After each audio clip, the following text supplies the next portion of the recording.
Salt plants అసలు ఇచ్చేదానికి లేదంటే చంద్రబాబు నాయుడు దగ్గర 15 లక్షలు ఇవ్వైతే జనం కోసం కాంప్రమైజ్ ఉండదు.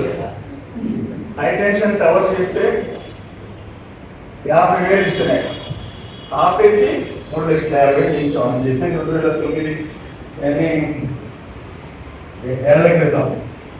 ఈ విషయంలో ఆ ఇందులో పోయి ఆ ట్రస్ట్లో పనిచేసే చేయటం అంటే చిన్న విషయం కాదు.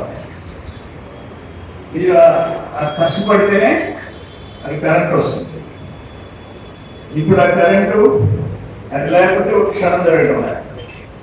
రాత్రి నుంచి ఏదో మధ్యాహ్నం దాకా ట్రబుల్ ఇచ్చిందంట. బ్రహ్మదేవం కూడా అందరూ సబ్స్టేషన్ చేయకపోయాడు. నేను ఏడీకి ఫోన్ చేసి అప్పటికప్పుడు ఏడీ నాడే పంపించి అదేదో రెక్టిఫికేషన్ జరుగుతాం పరిస్థితి అట్లా ఉంది.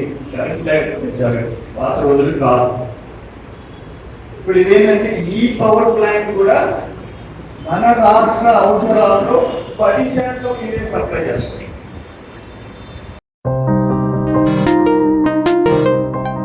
హలో సత్యం, నాన్నకి ఉన్నట్టుండి మూతి వంకరపోయింది, కాలు చేయి కదిలించడం లేదురా, పెరాలసిస్ అనుకుంటా.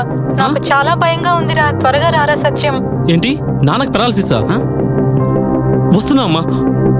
కంగారు పడుకు సత్యం, వెంటనే మీ నాన్నని ఎన్ఎల్ హాస్పిటల్కి తీసుకుని వెళ్ళండి. పెరాలసిస్ వచ్చిన 4.5 hours లోపల ఇంజెక్షన్ చేస్తే పెరాలసిస్ నుంచి రికవరీ అవ్వచ్చు. అవునా? సమయానికి చేతిలో డబ్బులు కూడా తక్కువ ఉన్నాయి. మనలాంటి సామాన్యుల కోసమే సామాన్యుడికి సైతం కార్పొరేట్ వైద్యం అనే నినాదంతో ఎన్ఎల్ హాస్పిటల్ మనకు తోడుగా ఉంది. అక్కడ 1-2 వెల్ ఎక్స్పీరియన్స్డ్ న్యూరాలజిస్ట్ డాక్టర్లు అందుబాటులో ఉన్నారు. వెళ్ళిన వెంటనే సమయం వృధా అవ్వకుండా ట్రీట్మెంట్ మొదలు పెడతారు.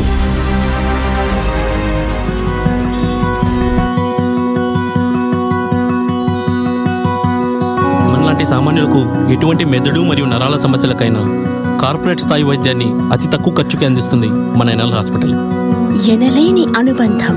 NL hospitals, opposite water tank, Magunta layout, near Annamayya circle, Nellore.